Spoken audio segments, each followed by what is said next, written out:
Morning. Confidence after a head injury. I've been asked many times online and off how you build confidence after a traumatic brain injury, or indeed if you've got any of the conditions related with that sort of thing. I'm going to make a coffee while I'm talking to you today. The short answer is I don't really know, because it's by the very nature of a head injury or a brain condition, it's quite, I can't get the bloody water in the kettle. It's subjective. It's dependent on the person. It's dependent on the injury, the severity. It's dependent on your levels of confidence prior to the head injury anyway. I mean, obviously, some people are more confident than others in everyday life. Some people are more exuberant even, buoyant, happy, cheery, take life as it comes on an everyday basis anyway. And the kettle's boiling, so I'm going to have to move out of the way. Whereas some people are a little less positive. It can't be helped. But how did I regain my confidence after my brain injury? Again, I'll repeat, I don't know. I suppose when I first came home from Germany, that's where I had my accident, I was in a bad way. I'd been in hospital for nine and a half weeks and woke up to a new me. Couldn't accept it because I no longer had a job. I was no longer working with my friends. I was a different person. That's not my cat behind me, by the way. That one there, that is on the wall there.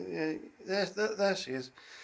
Yeah, I wasn't the same person. I was in a different state, a different place in my life, in my personal life, in my health. And I'm not going to lie, I didn't want to go anywhere. I didn't want to do anything. I didn't want to leave the house. It was a struggle for my family to get me to go anywhere. My confidence was shot, but I did. But it didn't get any better. And 9 months, sorry, I'm just putting the sugar in my coffee. 9 months after the injury, I developed epilepsy. And what tiny bit of confidence I had shot straight out my head and vanished. Don't know where it went. Didn't know whether it was ever going to come back. And frankly, at the time, I didn't care. Just stirring. But in time, you realise what you're missing. You realise that other people are doing what other people do, living their lives, getting on with things and doing everyday chores, everyday things.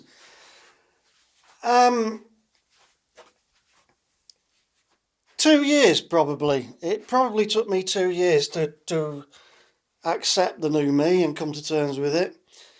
And until I did that, until you do that, until anybody in our situation does that, you're never really going to regain any confidence at all, because you're not secure in the person you are.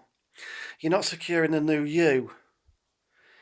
And it's difficult, it's tough, but you have to. And then the invites come to go out for a drink with friends. Soft drink in my case, we've got epilepsy now. Or to see people, to visit, to just go into town and shop. And the way I dealt with it then, and still do, and please forgive me, it sounds awful, but I imagined in my head a person I dislike intensely. I'm not going to name names, but there's a few of them.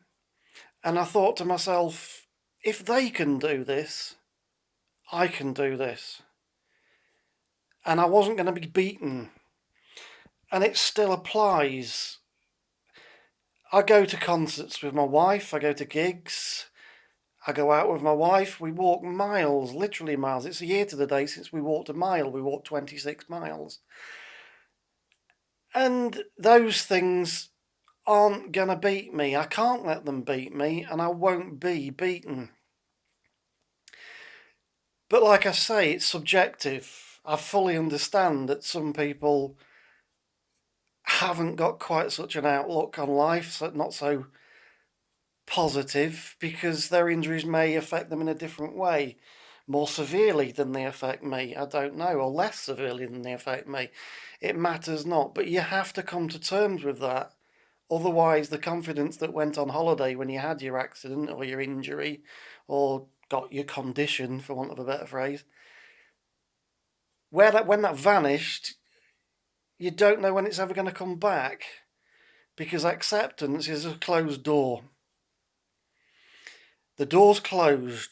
It's got acceptance written on it, and until you open that door of acceptance and let the confidence back in, you're not going anywhere. I've said that before. I can't say it often enough. Acceptance is solely the most important part of your recovery. Because if you don't accept who you are, you're not going anywhere. And as soon as you've let that little bit of acceptance in, you'll gain a little bit of confidence. And over time, the more you do, the more that confidence grows. I still get terrified to this day of certain aspects of life.